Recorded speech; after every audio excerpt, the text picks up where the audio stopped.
Scheduling an Elluminate live session in Angel is a pretty easy task, so let's just jump right into it. First off, go to your class and click on the Communicate link. There you'll see the Elluminate Live tab. And as you notice, there's a number of Elluminate sessions here I've done sort of practicing. And you're set on live. If you want to see your recordings, you could click here and you would see a list of your recordings. I'm going to click back on live. It defaults to that. And I'm going to create an Elluminate live session. I click on the edit button, the little pencil, and I'm allowed to choose a time. So let's say I wanted it the 29th at 3 o'clock p.m. of course, and I want it to end on the 29th at 5:55 p.m. let's say. Now you need to click on this button up here, this Add Session button, Add Session Link. It's kind of hidden, but you need to click on that or it will not add the session, you will not continue. So click on this little link up here, Add Session. Now you're brought here to Session Settings. The most important thing, of course, you need to do is add a title to your presentation or lecture. You could check your times. You could also then set it to repeat. Do you want this session to repeat daily, weekdays, weekly? If you click on this, save the calendar, it's going to save this event to your Angel calendar. Now you've got some other settings here. Session access. How early can they get into the session? It defaults at 15 minutes. It's usually a good time to leave it to. Gives people a chance to get in there.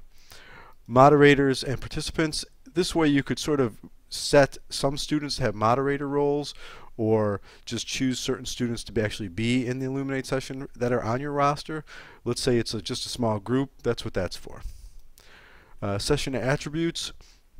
Recording mode. Do you want it to start recording automatically right when you start the session? Do you want no recording or manual? I usually leave it to manual. This way, if you're talking about sort of class things before you start your lecture, you're not recording that. Simultaneous talkers, you can go 1 through 6.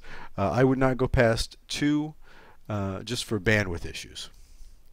Supervise is a pretty important thing I like to check.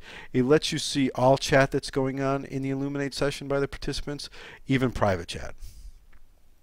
All permissions, this gives all the participants permissions when they enter an Elluminate session, so they can all use their mics and all that sort of thing.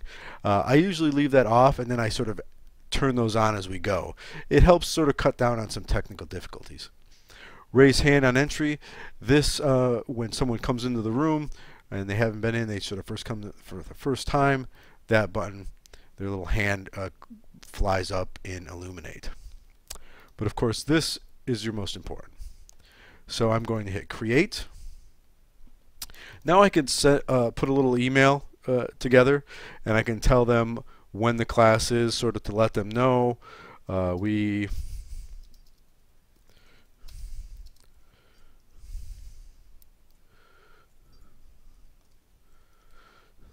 at say 3 o'clock. If I click this, this email is not only going to go to the participant and the moderator, the same message. I hit continue and send email confirmation. Let's say you didn't want to send an email, you would just click this. I'm going to click this one though. Now you can see it's added. We can exit the session. And if we look over in the Elluminate tab, here it is. Yet another cool lecture by yours truly. The time and the date right there. Now, for the students to access the lecture or to access this Elluminate session, all they need to do is click on the link, the title name, and they're taken to the Elluminate live page manager where they get information on the actual session, and of course it hasn't started yet and when it's going to happen. You could also right click, copy the link location, and it's going to copy the link to this. And then you could paste that link in an email and to sort of remind your students, here, click on this to come to the Elluminate session. It's just that easy to do.